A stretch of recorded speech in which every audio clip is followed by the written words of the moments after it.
gracias por estar con su programa Consensuando, todos los sábados a las 10 de la noche en su canal Cinevisión.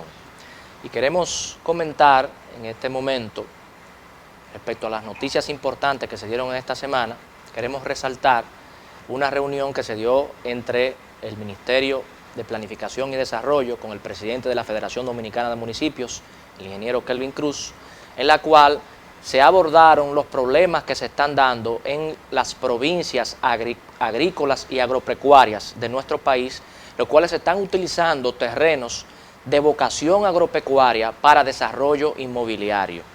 Todos sabemos que tenemos una población en expansión, una población creciente, al mismo tiempo que tenemos un turismo creciente, con la meta que tenemos de recibir cerca de 8 millones de turistas en el año, y eso genera una demanda permanente de alimentos, una demanda permanente también de pollos, de cerdos. Entonces entendemos que el Estado dominicano tiene que abocarse ya sin postergar más lo que es la ley de ordenamiento territorial, que es la que va a permitir segregar los lugares que deben ser respetados por ser fuentes importantes, acuíferas, que deben respetarse también porque el agua es vida, los lugares que se van a destinar para hacer la explotación extractiva minera, conjuntamente con la planificación del Ministerio de Energía y Minas, los lugares que también deben ser respetados para poder hacer labores agrícolas, labores pecuarias, porque no podemos sacrificar las mejores tierras del país para hacer desarrollo inmobiliario porque después no vamos a poder comer. Es decir, que estas reflexiones, estas reuniones que se están provocando, entendemos que son muy importantes y que deben incorporarse también con sectores del Congreso Nacional, de la Cámara de Diputados y de Senadores, para que esa ley que conlleva el plan de ordenamiento territorial ya no se postergue más y nosotros podamos darle un uso eficiente a los recursos que tenemos en los 48.442 kilómetros cuadrados de nuestra República Dominicana, porque todos sabemos que lo que debemos poner en práctica es el desarrollo sostenible, el aprovechamiento de los recursos que tenemos, pero sin comprometer el patrimonio ecológico de las generaciones futuras. Porque ustedes saben que no le pedimos la tierra prestada a nuestros abuelos, sino que se la pedimos prestada a nuestros nietos. Sí, tenemos que seguir creciendo, tenemos que seguir desarrollándonos, pero respetando esas fronteras, esas líneas rojas que nos permitan garantizar un crecimiento sin comprometer el desarrollo de las futuras generaciones. En esta oportunidad, en este programa Consensuando, tenemos un invitado muy especial. Una persona que casi no amerita de ninguna presentación, porque ha hecho todo un periplo en lo que se llama la defensa de la soberanía dominicana, la defensa de la sentencia 168, la defensa también de lo que son los instrumentos legislativos en lo que tiene que ver con las leyes, el Código Penal, el Código Procesal Penal. Podemos mencionar muchas cualidades, una trayectoria importante de nuestro invitado, pero como queremos aprovechar el contenido de su ponencia, vamos a proceder a presentarlo, y es nuestro amigo Juan Miguel Castillo Pantaleón. Yo muy honrado de venir aquí a este espacio. ¿Cómo se encuentra, doctor? Yo muy bien, así que encantadísimo, Tabaré, de venir aquí a consensuar. Claro que sí, claro que sí. Importante mencionar que el doctor Castillo Pantaleón es el autor dominicano más prolífico en lo que tiene que ver con la situación jurídica desde el punto de vista del conflicto dominico-haitiano, que tiene una obra, que fue su obra para graduarse de doctor en Derecho, que se llama La Nacionalidad Dominicana, una obra de obligatoria consulta, no solamente para los abogados, sino para todo aquel dominicano que se preocupe de los temas, de las tareas importantes de nuestro país. Y precisamente nosotros queremos aprovechar su presencia para que usted nos hable, ya que es un experto en todo el tema dominico-haitiano, con respecto a las últimas situaciones que se han dado en nuestro hermano país de Haití. Lamentablemente, un magnicidio, un asesinato de su presidente, Jovenel Moïse, y entonces luego ocurren estos fenómenos de la naturaleza, se da un terremoto, se da también una tormenta, que todo eso agrava esa situación que siempre se mantiene amenazando lo que es la nacionalidad dominicana. Así es. Mira, Tabaré, la situación por donde de forma inmediata el dominicano tiene que abordarla no es haciendo recuentos de cómo llegamos a la situación actual, sino tomar la realidad en su inmediatez difícil que gravita sobre lo que va a ser el futuro inmediato de los dos pueblos, porque son pueblos que estaban atrapados en un espacio insular.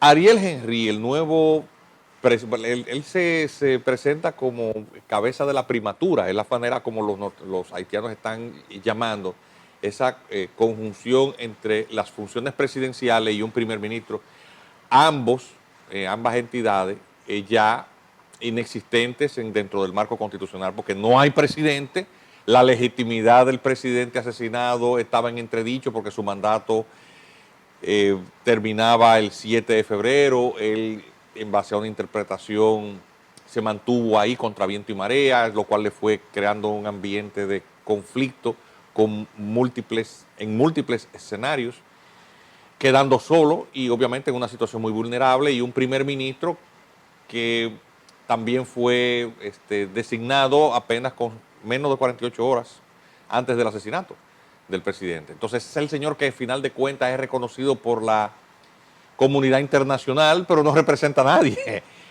Ni siquiera el partido de gobierno, los Ted Calais, le habían seguido apoyando al presidente Moïse en su último tramo por su afán de imponer una reforma constitucional, la postergación de los comicios legislativos y municipales. Entonces, obviamente en ese vacío de poder es que se encuentra, esa es la situación actual. Este señor anuncia su intención de producir las condiciones para que los comicios se realicen. Pero él no tiene condiciones, o sea, no hay ni materialmente, ni hay el consenso suficiente. Este programa debía de hacerse allá, para que se llame Consensuando Allá, por los haitianos que le hace falta consensuar. Muy difícil. Muy difícil. Entonces tampoco hay recursos.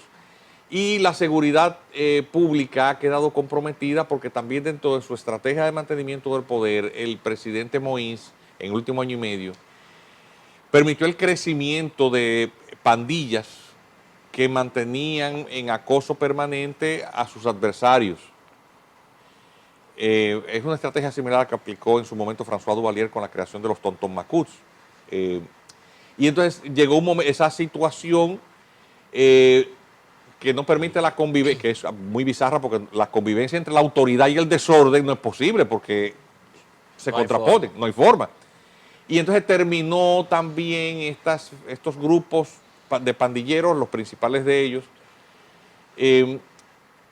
identificados por las autoridades norteamericanas, el Departamento de Estado, como organizaciones cuasi terroristas. Entonces eso obligó a que el gobierno en las últimas semanas antes del magnicidio tomara distancia, soltándolo, ¿verdad?, a la libre. Y estos entonces se pasaron, entre comillas, a la oposición, pero eran su grupo de fuerza que le iba a proteger contra cualquier atentado, porque el poder en las calles que tienen son las pandillas. Y por eso al verse solo es que se produce también y aislado el magnicidio, nadie lo iba a defender. Fíjate que ni siquiera la entidad policial, su custodia estaba confiada a mercenarios colombianos. Increíble. Increíble. Entonces, ¿qué va a pasar? República Dominicana no puede involucrarse en la crisis haitiana, tiene que mantener distancia, pero no puede sufrir las consecuencias de ese estado de anarquía generalizado y vacío de poder. Entonces, el presidente de la República, que también en el último tramo, en los últimos meses, el presidente Moïse, buscando apoyos, recordemos que visitó República Dominicana, firmó un acuerdo de 9 puntos que el presidente Luis Abinader le pone por delante en enero de este año. Moïse los firma, todos esos puntos son muy buenos para la República Dominicana, pero inmediatamente después él empieza la construcción de un canal que toma las aguas del río Bajabón o Masacre, y eso obliga al gobierno de Abinader a distanciarse y colocando en una situación incluso incómoda por un tuit desafortunado a nuestro canciller, a Roberto Álvarez. Entonces el gobierno tiene que mantener distancia con este gobierno, este régimen, que está muy aislado, que no cumple con lo que con aquello que firma, y ahora viene esta situación de vacío. El gobierno, por suerte, antes de ocurrir estos lamentables hechos, anuncia como política de Estado el tema de la construcción de una valla o frontera física en todo el perímetro de la frontera, de los varios cientos de kilómetros, de una frontera que es muy agreste y muy difícil. Porque obviamente la política de contención de una crisis migratoria era lo más aconsejable. Y el presidente anuncia eso el 27 de febrero. Pero al presidente Jovenel Moïse le matan unos meses después, 4 meses después. Entonces, por suerte esa es la política oficial que anuncia el Estado Dominicano en medio de esta crisis. Y por lo tanto, las potencias internacionales, aquellas que han tenido con respecto a Haití una política muy equivocada, no se les ha ocurrido plantear al gobierno dominicano involucrarse en el manejo de esa crisis. El presidente, con su último discurso, que fue el 18, de nuevo reafirma su voluntad de construir esa valla, ese muro tecnológico para reforzar la frontera, y dice que están en el último tramo de agotamiento de las formalidades de las leyes de contratación pública para que todo ese proceso sea transparente y cumpla con todos los requerimientos, que haya un manejo eficiente de los recursos. Entonces, hasta ahí, yo como dominicano y como persona que estudia el tema, me siento tranquilo, siempre y cuando el gobierno haga lo que anuncia. O sea, ¿usted entiende que la política del presidente Abinader con respecto a nuestro vecino de Haití ha sido correcta Sí, en este correcto. año? Claro, no involucrarse en una crisis que rebasa la capacidad del Estado Dominicano y además que resultaría sumamente imprudente involucrarse en ella. O sea, la solución de la crisis haitiana no depende de los dominicanos. Y cualquier fórmula, precisamente porque somos los únicos vecinos terrestres, Haití no hace frontera terrestre con más nadie, produciría en Haití un roce innecesario. Toda forma de intervención de los dominicanos, así sea para ayudarlos, es mal vista. Recordemos, por ejemplo, el presidente Leonel Fernández quiso jugar a ese rol. Hasta les regaló una universidad. Y cuando fue allá, fue víctima de un atentado. Increíble, ¿eh? El día que se inauguró esa universidad, que los haitianos, ¿qué nombre le ponen a la universidad? El nombre de un sanguinario dictador que agredió a los dominicanos y produjo masacres indecibles entre los dominicanos. Henry Christophe, un hombre, o sea que es el nombre menos apropiado por una casa de altos estudios y sencillamente con la intención de agraviar. Y mucho menos con quien te la está donando, ¿no? Claro, la biblioteca de esa universidad, bueno, que le pongan el nombre de Juan Bosch. Y lo primero que hicieron fue arrojar al suelo una imagen. O sea, claro, porque es un tema de resentimientos. Entonces, el presidente Abinader, que yo sentía ciertas aprensiones con el Luis Abinader candidato. Porque lo que menos me esperaba era una actitud, principalmente porque había un discurso Claro. muy light, muy internacionalista con el tema haitiano, y eso producía lógicamente naturales preocupaciones.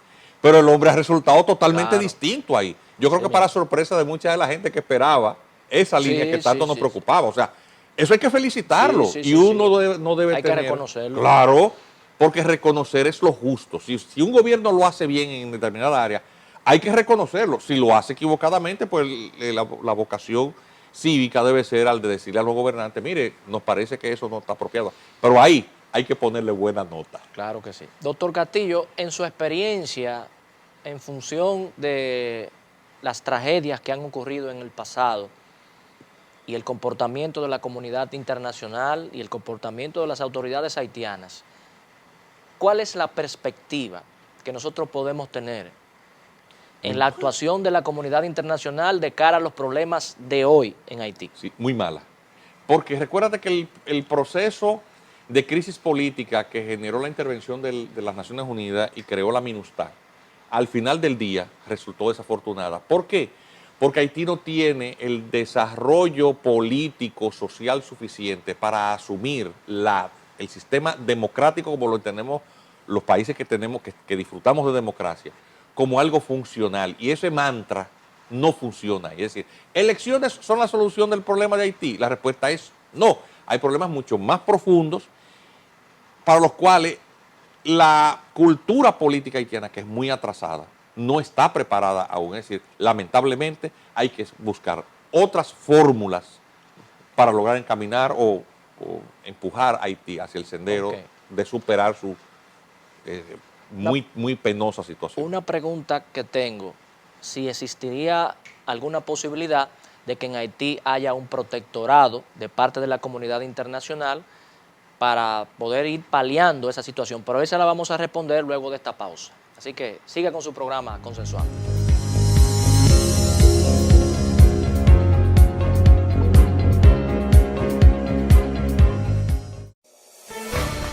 En Banreservas apoyamos la voluntad de quienes trabajan para ofrecer un turismo seguro. Por eso brindamos soluciones que impulsan el crecimiento de nuestro turismo como una de las principales fuentes de ingresos para nuestro país. Banreservas, 80 años siendo el banco de todos los dominicanos. La Cámara de Diputados dejó abierta este lunes la segunda legislatura ordinaria. Alfredo Pacheco fue juramentado para presidirla por un segundo periodo, 2021-2022, además del bufete directivo integrado por Elfani Méndez, vicepresidenta, y los secretarios Nelsa Soraya Suárez y Agustín Burgos. Al agradecer a Dios y a los legisladores que lo reeligieron, Pacheco adelantó que su compromiso es continuar apoyando leyes para el desarrollo del país y cumplir con el mandato de fiscalizar los demás poderes del Estado. Citó proyectos como el teletrabajo, código electoral, primer empleo, estimulación a la inversión, código civil, el de aguas y la reforma a la Ley de Seguridad Social. Más tarde, una comisión de diputados encabezada por Pacheco visitó el Centro de Operaciones de Emergencias COE. Se puso a disposición de su director Juan Manuel Méndez para las acciones de emergencias ante el paso de la depresión Grace. Cámara de Diputados de la República Dominicana. Estoy más que agradecida con el Ayuntamiento del Distrito Nacional porque se ha comprometido con las personas con discapacidad para cumplir nuestros derechos. Hoy estoy aquí verificando que las trampas se estén construyendo de la manera correcta. Esto es algo que realmente nunca se ha visto porque se está tomando en cuenta la voz de las personas con discapacidad gracias a la alcaldesa y gracias al Departamento de Inclusión Laboral del Distrito Nacional.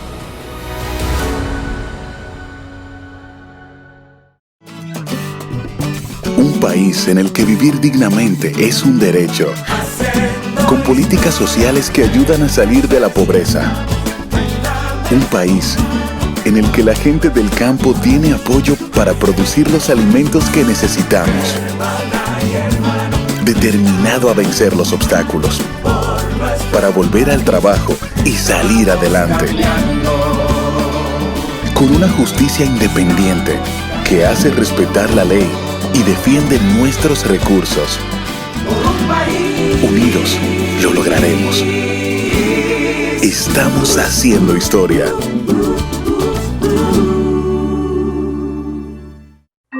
Es triste saber que tu sector puede ser parte de esta gráfica, mucho más que puede sufrir algún accidente al volar chichigua. Situación que ya provocó la muerte por quemaduras del joven. Un hombre estuvo a punto de perder la vida tras recibir una descarga eléctrica en momentos en que intentaba recuperar una chichigua que estaba enredada en un cable de alta tensión. Evita volar chichigua cerca del tendido eléctrico. En este tiempo de cuarentena puedes bailar, cantar, jugar, hacer lo que gustes con tu familia, pero sin peligros. Quédate en casa sin chichigua. Empresa de Transmisión Eléctrica Dominicana, ETED, uniendo el país con energía. ¿Qué es el cambio? Cambio es impulsar la generación de empleos. Es apoyar a cada dominicana y dominicano que sueñan con salir adelante. Es creer en nuestro país. Es hacer las cosas bien. Es seguir siempre hacia adelante.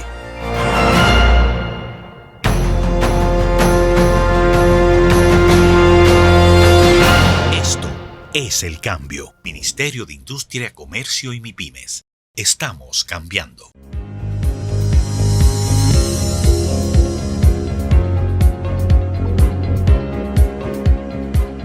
Gracias por seguir con su programa Consensuando. Y le preguntamos al doctor Castillo Pantaleón qué pudiera hacerse en Haití, qué tipo de medida pudiera tomar la comunidad internacional, la OEA, la ONU, para poder ir paliando al menos esa situación de crisis eterna que ha tenido ese país desde el año 1804. Mira, tú sabes que el derecho internacional descansa sobre un principio cardinal, que es el de no intervención. Es decir, la existencia o reconocimiento de una comunidad de naciones se basa sobre ese principio de no injerencia.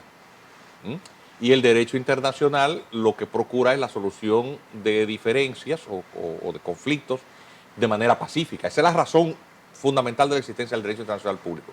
Por lo tanto, solamente en situaciones excepcionales, este principio de no intervención o no injerencia es matizado y por lo tanto resulta legítima que el ámbito de soberanía estatal pueda ser desconocido por la intervención o injerencia internacional. Porque siempre hay que tratar de buscar el arreglo pacífico de cualquier tipo de situación. Son situaciones que constituyan una amenaza a la paz y el derecho internacional humanitario cuando la comunidad interviene para salvaguardar la vigencia de ese valor universal que son los derechos humanos. Entonces Haití y los estados fallidos como Haití resultan un dilema para esos principios de no injerencia que es la base del derecho internacional. Porque cuando hay un estado fallido, esto no significa en modo alguno que haya una amenaza a la paz. Es decir, cuando un país está muriendo de hambre o ha agotado sus recursos naturales, eso no implica en modo alguno beligerancia, ni potencial de guerra o agresión a la comunidad internacional, a un vecino. ¿Verdad? Entonces, la primera premisa que permite la terminación de la no intervención no está.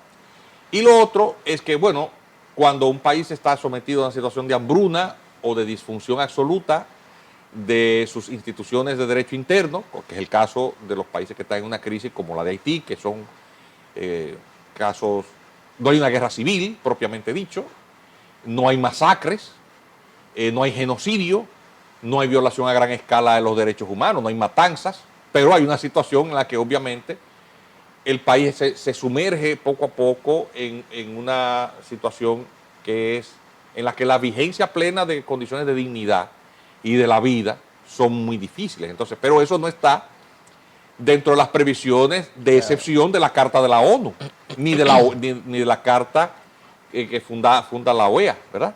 Las naciones regionales que conforman esta región del hemisferio de las Américas. Entonces, ¿cuál herramienta de derecho, es el gran dilema, cuál herramienta de derecho internacional podemos echar mano? Bueno, no podemos echar manos del fideicomiso, porque el fideicomiso es una figura de derecho internacional para el manejo por parte de la comunidad internacional de territorios que son descolonizados, en donde y eso pasó, por ejemplo, cuando ciertos imperios se desmembraron. Turquía, por ejemplo, el Imperio Otomano, el Imperio Austrohúngaro, vaya, ese tipo de situaciones y que muchas colonias quedaron ya sin una metrópoli que las gobernase. Entonces esos pueblos que en manos de quién quedan, esos ciudadanos van a ser ciudadanos de qué país, de qué potencia. Entonces, para organizarlo, el fideicomiso fue un mecanismo para poder crear estos nuevos estados. Pero Haití es un estado que forma parte de la comunidad internacional. Tiene su asiento en la ONU y hasta en la OEA. Entonces, bueno, obviamente no ha pedido el gobierno haitiano la intervención, no es una amenaza a la paz y no hay una situación a gran escala de violación de derechos humanos. Entonces, dentro de la arquitectura de la ONU y de las Naciones Unidas y de todo lo que es el derecho internacional, unos juristas amigos, la doctora Cristina Aguiar y José Miguel Vázquez, pues duramos varias semanas leyendo todo esto, a ver qué en la experiencia del derecho internacional público, qué podía encontrarse que se pudiera asimilar a una intervención multilateral en rescate de Haití, en Haití. Entonces encontramos que hay una figura que fue creada en la década de los años 80, el llamado el Consejo Económico y Social, que permite a solicitud de los estados y con la aprobación de la Asamblea General, acudir en asistencia de acompañamiento a los estados. Y esto permite incluso el reglamento interno de este Consejo Económico y Social, la participación de la sociedad civil en esos países. Y ya esa experiencia se ha puesto en práctica en algunas naciones de África. Pero tiene que ser el propio Estado quien lo solicita. Entonces, ¿qué ocurre? El gran dilema es que el Estado haitiano no tiene actualmente autoridades legítimas.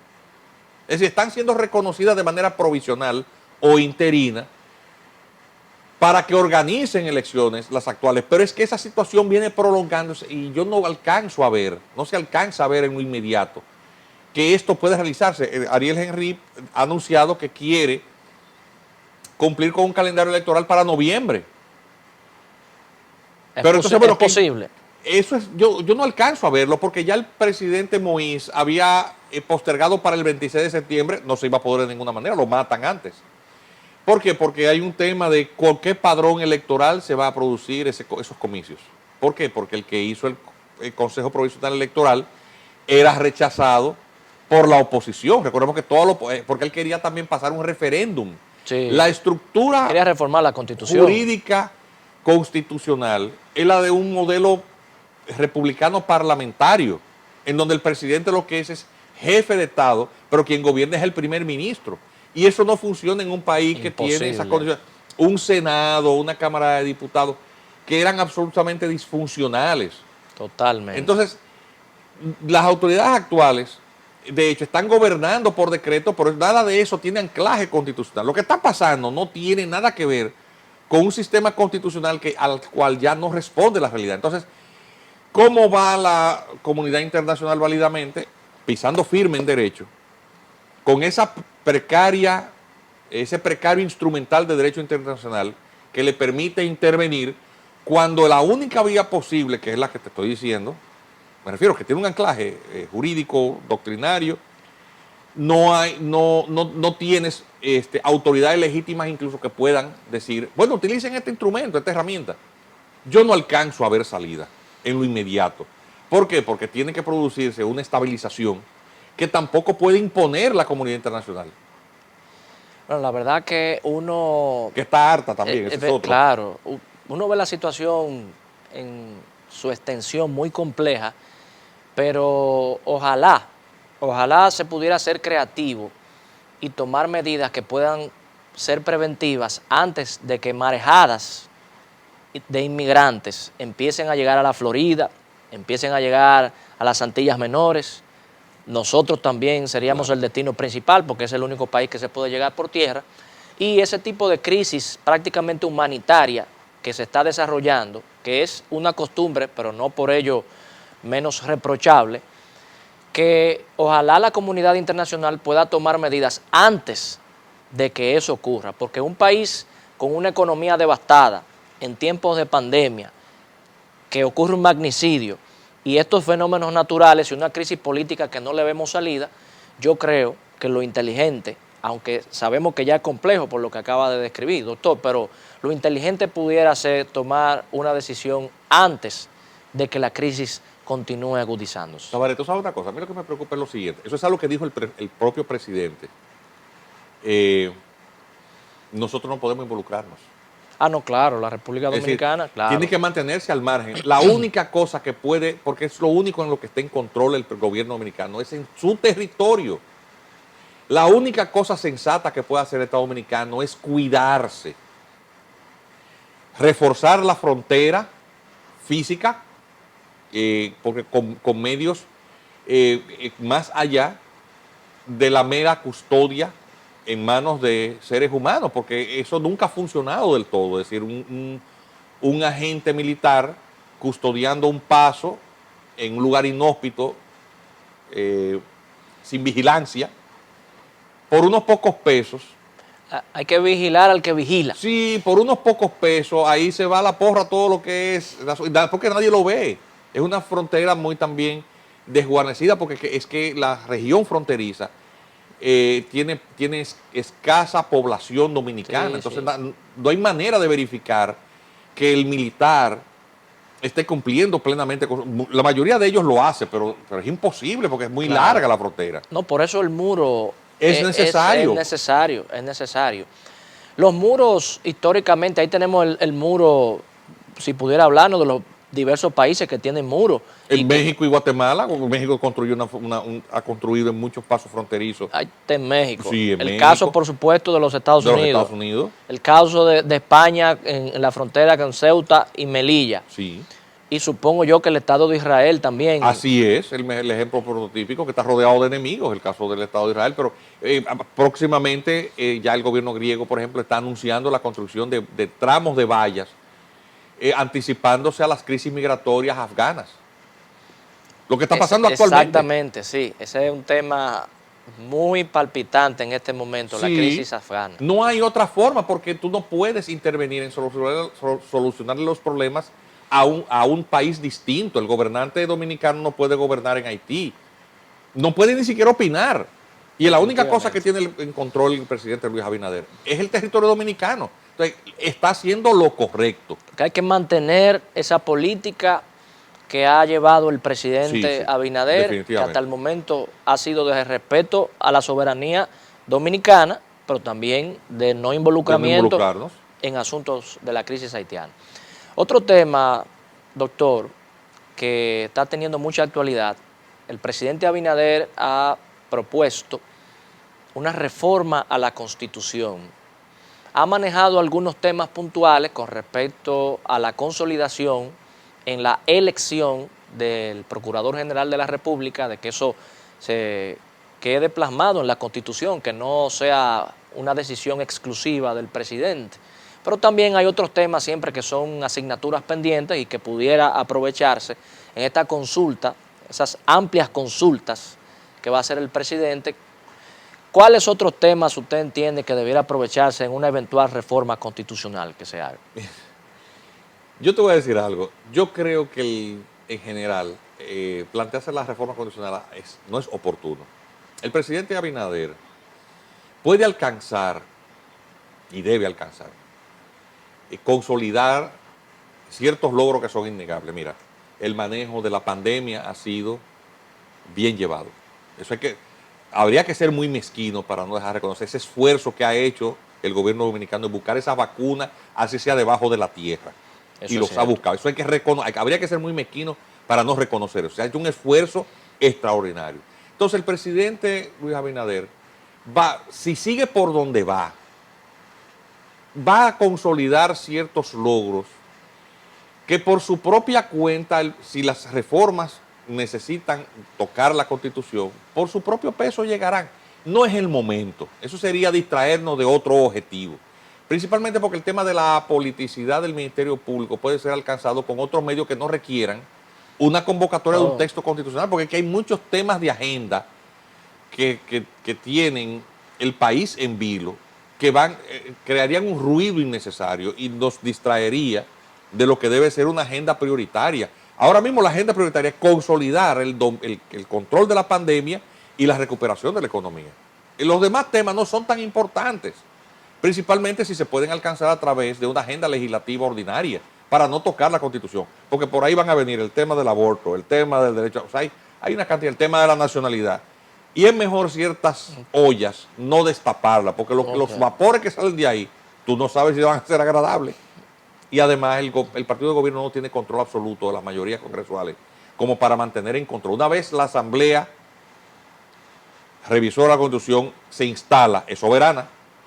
Ajá. Pero claro, y cuando venimos a ver un transitorio que le limita la no reelección a una persona, la postularse como candidato a un expresidente, ese transitorio desaparece, porque es transitorio. Entonces eso va a crear innecesariamente un ambiente que no es propicio. Doctor, usted ha tocado un tema que pudiera ser muy controversial y amerita que nosotros lo desmenucemos con un poquito más de calma. Vamos a hacer una pausa y retornamos en unos instantes.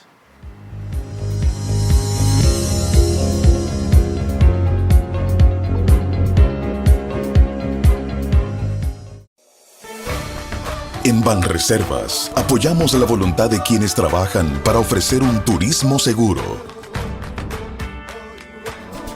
Por eso brindamos soluciones que impulsan el crecimiento de nuestro turismo como una de las principales fuentes de ingresos para nuestro país.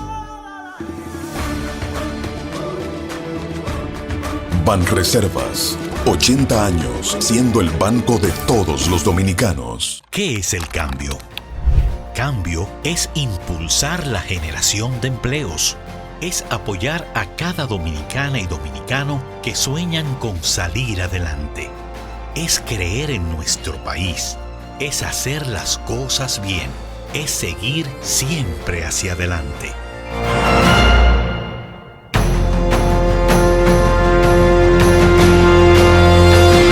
Esto es el cambio. Ministerio de Industria, Comercio y MIPYMES. Estamos cambiando. Desde la alcaldía, seguimos preparando más espacios para el disfrute de toda la familia. Espacios para compartir con nuestros niños y niñas de manera segura y digna.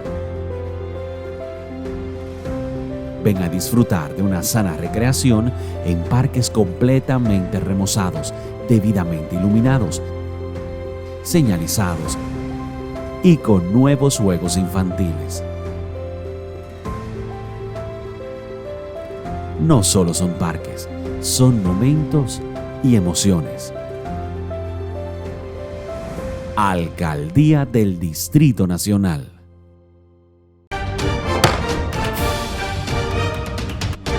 La Cámara de Diputados dejó abierta este lunes la segunda legislatura ordinaria. Alfredo Pacheco fue juramentado para presidirla por un segundo periodo, 2021-2022, además del bufete directivo integrado por Elfani Méndez, vicepresidenta, y los secretarios Nelsa Soraya Suárez y Agustín Burgos. Al agradecer a Dios y a los legisladores que lo reeligieron, Pacheco adelantó que su compromiso es continuar apoyando leyes para el desarrollo del país y cumplir con el mandato de fiscalizar los demás poderes del Estado. Citó proyectos como el teletrabajo, código electoral, primer empleo, estimulación a la inversión, código civil, el de aguas y la reforma a la Ley de Seguridad Social. Más tarde, una comisión de diputados encabezada por Pacheco visitó el Centro de Operaciones de Emergencias COE. Se puso a disposición de su director Juan Manuel Méndez para las acciones de emergencias ante el paso de la depresión Grace. Cámara de Diputados de la República Dominicana.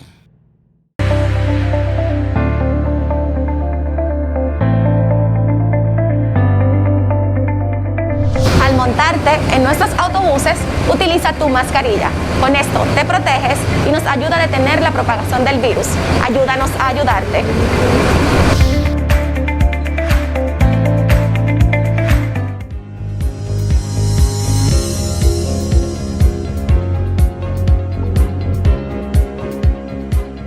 ¿Qué plato fuerte estamos disfrutando en este programa consensuando acerca de la propuesta de reforma constitucional que ha hecho el presidente Luis Abinader, que según el doctor Juan Miguel Castillo Pantaleón estima que pudieran haber otros temas más perentorios, más importantes de cara a la situación actual que está viviendo nuestro país, y enumeraba algunos de los posibles inconvenientes que pudieran darse en caso de que se abordara la reforma a la Constitución. Con respecto a ese tema del artículo 124 de la Constitución, usted explicaba que si se ejecuta una reforma a la Constitución, aún y no se toque ese artículo, que permanezca intacto, ¿usted entiende que quedaría habilitado el expresidente Danilo Medina?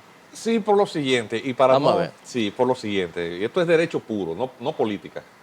Tú eres abogado. Claro. Y estos programas sirven también para educar e ilustrar. Por lo tanto, yo voy a permitirme, gracias a la facilidad de la tecnología, claro, tengo la Constitución aquí, en su última reforma del año 2015, que tiene una disposición transitoria. Como su nombre lo indica, transitoria significa que no es permanente, sino que aplica para esa reforma constitucional particular, y su vigencia, por lo tanto, está circunscrita a ese texto. Dice la disposición transitoria 20ª, es decir, la número 20. En el caso de que el presidente de la República correspondiente al periodo constitucional 2012-2016 sea el candidato al mismo cargo para el periodo constitucional 2016-2020, no podrá presentarse para el siguiente periodo ni a ningún otro periodo, así como tampoco a la vicepresidencia de la República. La razón de ese texto provisional en esta reforma del año 2015 es una razón de tipo político. Gobernaba el país el presidente Danilo Medina, electo en el periodo constitucional que culminaba en el año 2016, pero la reforma se produce un año antes. Y producto del acuerdo político entre su competidor interno dentro de su partido, acuerdo de Juan Dolio. Era el expresidente Leonel Fernández. El acuerdo político entre estas dos figuras, uno expresidente y el otro presidente gobernante, es: dentro del Congreso yo te voy a apoyar siempre y cuando tú no aspires más que a un periodo más. Eso es lo que significa. Y por lo tanto, eso es lo que le abre las compuertas por la mayoría congresual que tenía el Partido de la Liberación Dominicana a producir esa reforma constitucional en el año 2015. Y eso le permite a Danilo Medina repostularse en la reelección del año siguiente. Efectivamente, se repostula y resulta electo presidente para el periodo 2016-2020. Para el 2020, las fichas han quedado en el tablero en la manera en que quedó, con este artículo transitorio 20º. Hubo un intento de modificación constitucional y eso generó una crispación en el partido gobernante, porque ciertamente lo acordado no era eso y por eso se plantea la reforma constitucional. Hay un entorno internacional no propicio. Recordamos aquellas llamadas de Pompeo, del secretario de Estado, que es el equivalente a canciller norteamericano, Mike Pompeo, cuya conversación el gobierno no hace público, sino que es el propio Departamento de Estado que dice que lo han llamado para decirle que no modifiquen la Constitución. Y eso en cierta manera frustra el intento. Bueno, fue tan grave la crispación que produjo una división del partido de gobierno. El partido, por lo tanto, se escinde y el expresidente Leonel Fernández forma una fuerza política con un partido minoritario al que le cambian del nombre, el Partido de los Trabajadores, y cambia a llamarse la Fuerza del Pueblo, y él pasa a ser el candidato. Obviamente la división del partido de gobierno abre las puertas o el camino hacia el triunfo por el divide y vencerás al partido, a la siguiente fuerza de oposición, que es el Partido Revolucionario Moderno, que había también sido el producto de una escisión del Partido Revolucionario Dominicano, que se había dividido, propiciada esa división desde el gobierno. Claro. Recordemos que su presidente, el ingeniero Miguel Vargas, fue el ministro de Relaciones Exteriores los 4 años de gobierno del partido y un acuerdo de las corbatas azules. Es decir, todo eso hay que ponerlo en contexto para entender, pero tenemos una disposición transitoria con toda su vigencia. Por lo tanto, en una nueva modificación constitucional, tú necesitarías la fuerza política suficiente, representativa en los quórums de la Asamblea Nacional, para tú poder repetir una prohibición a la nueva postulación de alguien que por mandato de esa disposición no puede hacerlo. Bueno, una reforma constitucional nueva en el cuadro de representaciones que tienen las distintas fuerzas políticas garantiza la rehabilitación de Danilo Medina. Bueno, eso es una realidad. Doctor, sin dudas, que ese planteamiento que usted acaba de hacer es sumamente controversial, claro, y traería múltiples opiniones. Pero yo también quisiera preguntarle a propósito de eso. Nosotros tenemos un jurista, hijo de un importante jurista de nuestro país, el abogado Julio Curi, que él desde aquel momento establece que no hay ni siquiera necesidad de reformar la Constitución, que él entiende que con una interpretación ante el Tribunal Constitucional, o inclusive en algún momento creo que dijo que hasta con un amparo ante una decisión de rechazo en la inscripción de la candidatura de Danilo Medina, aunque entendemos que quizá eso ha perdido un poco de interés, pero como hemos abordado la parte jurídica, ¿qué criterio usted tiene en ese sentido?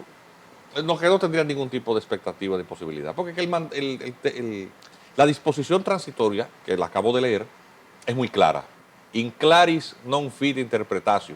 En lo claro no se interpreta. Es decir, la disposición es muy clara. Y también la naturaleza transitoria del 20º de la Constitución. Una reforma constitucional implicaría la desaparición de la vigencia de una disposición como esta, que es muy específica, porque es que se refiere a una sola persona. Estamos hablando del señor Danilo Medina. No se refiere a ninguna otra. No dice su nombre, pero no es otra persona. Claro, claro. Entonces, ¿en qué contexto tú vas a poder reiterar una disposición específica para que opere la continuidad de la prohibición de la repostulación en unas elecciones futuras? Tú necesitarías tener un control de las cámaras cuantitativo suficiente para que en la asamblea, en donde ya todos los asambleístas tienen el mismo voto, es decir, tendrías numéricamente que contar con un escenario en donde tú pudieras reiterar esa disposición, y eso no existe. El expresidente Leonel Fernández, ya fíjese que, claro, porque eso significa rehabilitar quién va a ser su adversario. Él aspira a la absorción de las fuerzas del PLDismo hacia su nueva entidad política, entonces eso partidaria. Ahora, eso doctor, difícil. Hay un aspecto que yo difiero un poco con respecto a lo que usted ha planteado, en el sentido, ¿usted no cree que si se deja para más adelante la reforma a la Constitución, usted no cree que sería casi imposible? Porque usted sabe que ya después se acercaría un periodo preelectoral donde vienen toda la pugnacidad, la oposición se va a radicalizar, es decir, quizá de este momento en el cual el pueblo dominicano entiende que una de las decisiones más importantes que ha tomado el presidente Abinader fue haber decidido colocar una Procuradora General de la República que no tiene trayectoria en ningún partido político, hasta cierto punto apolítica, si se quiere llamar de esa manera. Entonces, él ha dicho que él quiere consagrarlo constitucionalmente para que no dependa solo de la voluntad del presidente. Y otro elemento, que ya en este caso se lo planteo directamente, ¿usted no cree que pudiera ser bueno poner los candados a ese artículo 124 para que eso se constituya en una cláusula pétrea, para que no pueda ser modificado durante 30, 40 años, que usted sabe bien que las reformas que se han hecho a la Constitución Dominicana, cerca de 40 reformas, el 90% han sido para tocar solamente que el presidente se pueda o no se pueda repostular? ¿No cree usted que entonces si se deja para después sencillamente no pudiera hacerse esa reforma? Es que el presidente, en cierta manera, mira, aunque no se entienda, no se perciba, pero esta propuesta en el fondo es eso. Es decir, si tú quieres tener la posibilidad de reelegirte, tú necesitas ganarle a toda la oposición. ¿Y qué mejor manera de ganar a toda la oposición que dividirla? Si tú rehabilitas a Danilo Medina que tú tienes. Ahí está. O sea, y para no dejar el tema de la imparcialidad o apoliticidad del Ministerio Público fuera del análisis. Las funciones del Procurador General de la República son muy específicas. Y jurisdiccionalmente, en el único lugar en que es parte acusadora es ante la jurisdicción de la Suprema Corte de Justicia. Luego, por el principio de independencia del Poder Judicial y la aplicación de los estatutos orgánicos del Ministerio Público, hay una independencia funcional, en principio, de los ministerios públicos ante las demás instancias jurisdiccionales, fiscales, procuradores generales de corte. Es decir, ellos son, en principio, independientes. Y los niveles de influencia en sus designaciones, promociones y aspectos de tipo disciplinario dependen de un Consejo Superior del Ministerio Público, en la que el Ministerio Público, la Procuraduría General de la República, no tiene un control absoluto. Entonces, eso es realmente un placebo. Pretender que la apoliticidad se garantiza modificando la Constitución. Eso realmente no es así. No es así. Lo contrario sería entonces considerar que todo esto ha sido una farsa, porque del momento en que tú dices que tú necesitas garantía, entonces significa que la designación que tú has producido no es apolítica. Pero si se alcanzó sin modificar la Constitución, tú necesitas modificarla porque lo que está bien no se arregla. No, pero él dice que en caso de que si viene otro presidente que no siga esa línea, por ejemplo. Eso es lo que él dice. Pero las conquistas institucionales son de muy difícil revocación o de una reversión traumática.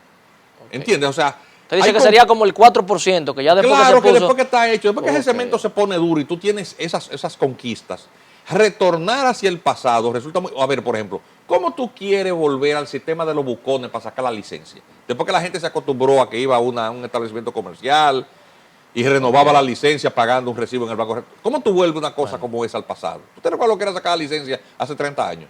O sea, hay conquistas que sencillamente las sociedades evolucionan. Ojalá que sea así, porque la verdad que sería muy traumático que tuviéramos ese retroceso. De forma breve, porque usted sabe que nunca una hora es suficiente para poder compartir los conocimientos del doctor Castillo Pantaleón. Doctor, en un minuto que nos queda, agradeciéndole, ¿verdad?, la gentileza de habernos concedido esta entrevista. ¿Tendremos o no tendremos código penal?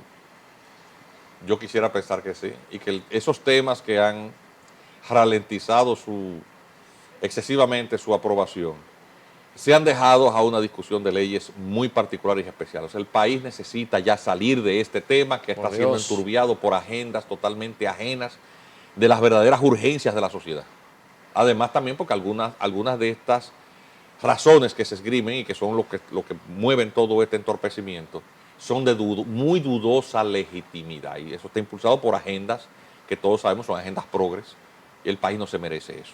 Ojalá y el Congreso esté a la altura de su deber y que finalmente estos temas, el tema del aborto, toda la agenda LGBT, todo eso sea sacado para una discusión más sopesada y muy particular y no se tenga como rehén un instrumento que necesita ser actualizado. Ese Código Penal tienen que aprobarlo y estos temas dejarlo como leyes aparte.